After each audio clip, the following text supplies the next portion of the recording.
ধন্যবাদ এসেছে সবাইকে চেম্বার অফ কমার্স এবং বাংলাদেশ দোকান মালিক সমিতি পক্ষ থেকে সবাইকে ধন্যবাদ। আমরা সবাই একযোগে বলবো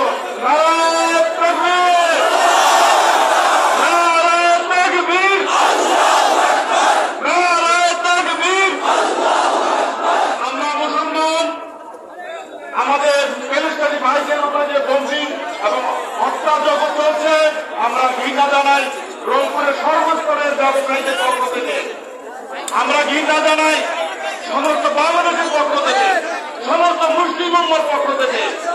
ভাইজান আপনারা উপস্থিত এই রোদের মধ্যে কষ্ট করে আমরা দোয়া শেষ করে আমরা জেলা ডিসি অফিস পর্যন্ত যাবো এবং বিক্ষোভ মিছিল শেষ করবো। ইনশাআল্লাহ সবাই অংশগ্রহণ করবো। ধন্যবাদ সবাইকে। আসসালামু আলাইকুম।